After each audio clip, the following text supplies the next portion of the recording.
जनाब स्पीकर, मैं सिर्फ कल भी इस इशू को रेस करना चाहता था, लेकिन स्पीकर साहब ने मौका नहीं दिया।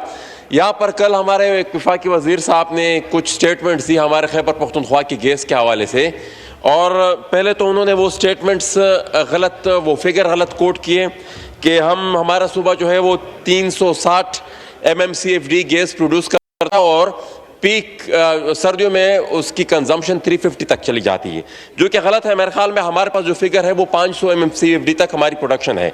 लेकिन बिलफर्ज महाल अगर उनकी बात हम मान भी लें कि हम 360 प्रोड्यूस करते हैं और उन्हीं की बात के मुताबिक कि हम 350 हमारी कंजम्पशन है, तो वो उसके बावजूद भी तो हम अभी भी इस पीक सीजन में भी अपनी कंजम्पशन से कम, अपनी जो प्रोडक्शन है उसे कम यूटिलाइज कर रहे हैं। तो उन्होंने फिर कहा कि कैबिनेट का डिसीजन है कि CNG स्टेशन वगैरह बंद होनी चाहिए। जनाब स्पीकर, मैं आर्टिकल का आइन का आर्टिकल 158 पढ़ देता हूँ।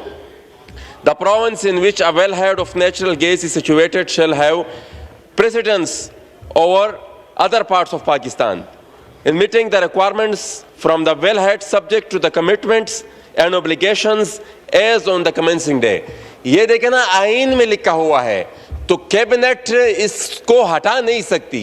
कैबिनेट के एक फैसले के जरिए आप जो आइन ने हमें जो हक दिया हुआ है उसको आप हमसे छीन नहीं सकते।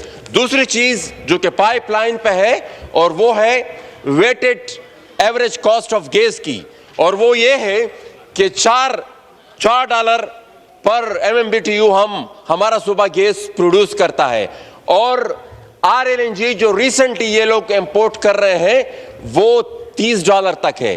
तो वो इनका एक एवरेज निकालेंगे और जो हमारी जो प्रोडक्शन है उससे भी हमें वो कर देंगे, और एक जो सस्ती गैस हमें मिलनी चाहिए थी। देखिए ना जी, नेट हाइडल में भी हमारे साथ ये हुआ कि ₹1 फी यूनिट हम बिजली बनाते हैं, और वो फिर IPPs और वो ये जिस तरह भी शेर अकबर साहब ने कहा कि फ्यूल एडजस्टमेंट जो चार्जेस है वो भी हमसे लिए जा रहे हैं।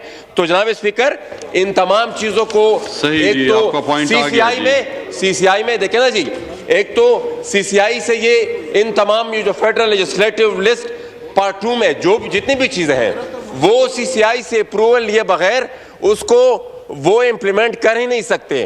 तो ना उन्होंने CCI से अप्रूव किया इस चीज को, और ये जो कुछ आईनी वायलेशन हो रही है। सही जी, जी जनाब जयप्रकाश साहब।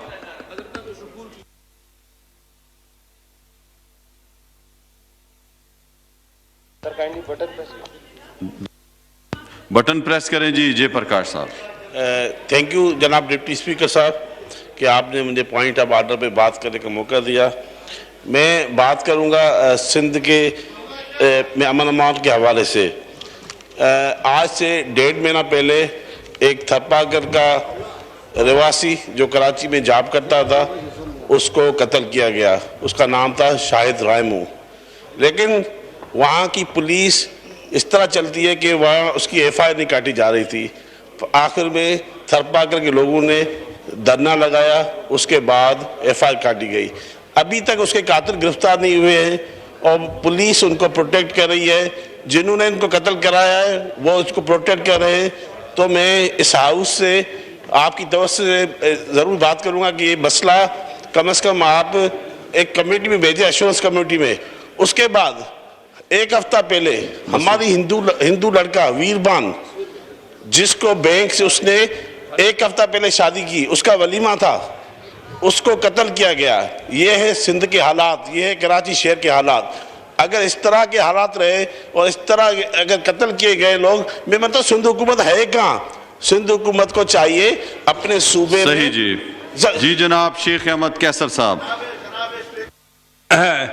शुक्रिया।